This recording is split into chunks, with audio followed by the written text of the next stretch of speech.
Hello? Can you hear me? Don't exit this room, okay? This isn't a mistake. This room isn't a mistake. I had to hide these logs away from the core gameplay files, in a place that only a beta tester would look, and in a place where the files could be protected.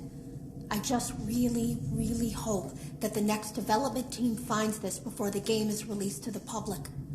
This game has some kind of malicious code in it that we haven't been able to fully contain or even understand, for that matter. We're over budget and out of time. But that's not the reason that we're shutting down. Listen, I have to keep this short so the file size will be small enough to fly under the radar. There are more. They may not be in order. I saw it for the first time today. There was a character I couldn't make out who it was, standing at the end of the hall. I thought it was just bugged out, so I made a note of it and kept playing. But then it was looking in the window, and not like Chica or Bonnie would. It was like it was actually looking in the window, seeing what I was doing. I heard a pretty heated conversation this morning between Dale, our manager, and someone else on the line. It really feels like this project is in trouble, in no small part because of the lawsuit, I'm sure. There has to be a lawsuit. There's no way there isn't. It happened in this building just a few doors down from me. I think it's made worse by the fact that Jeremy tried to tell us something was wrong. But as a dev team, we all just saw it as a challenge to find what the problem was and fix it. Who could have known that? I have to go.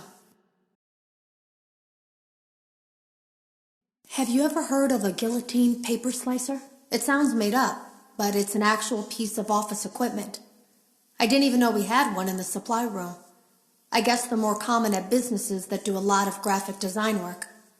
I remember seeing one when I was still in school, and even then, I knew how dangerous it looked. I was always afraid of losing a finger. That seems so silly now. Jeremy used to do design work. I guess that's how he knew it was there. The drawers have been emptied out. Someone was here. I don't think it was spring cleaning either. No, there was plastic on the floor. Someone was definitely here during the night. It had to have been the client.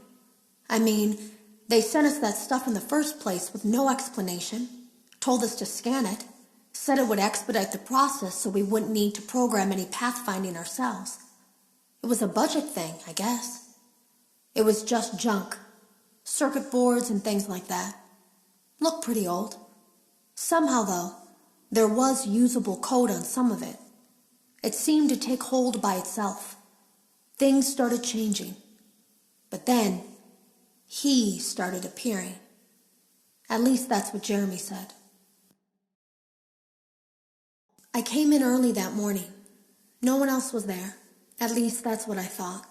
The supply room was lit. I didn't even notice Jeremy standing in the testing room as I walked past. The supply room was so bright, glowing from all the way down the hall.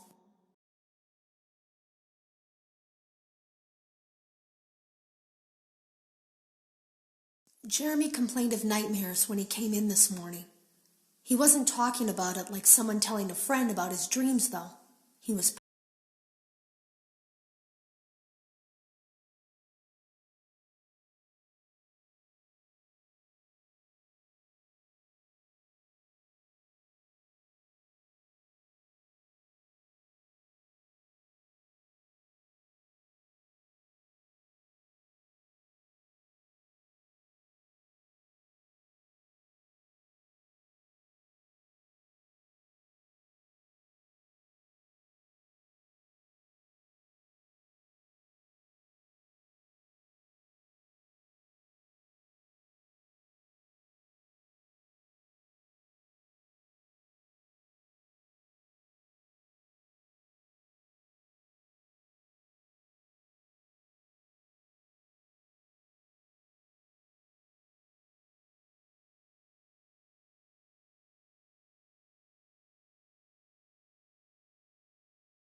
I fear that finding them and reassembling them will also reassemble the very thing I've tried so desperately to destroy.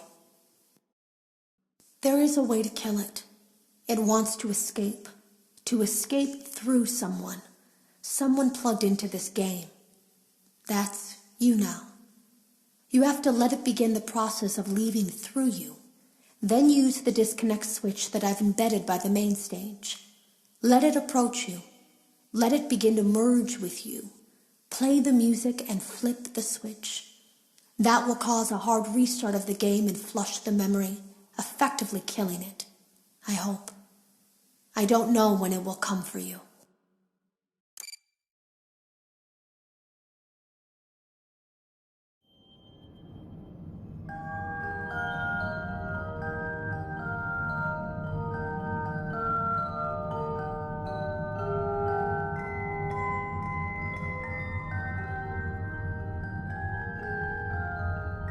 Yeah.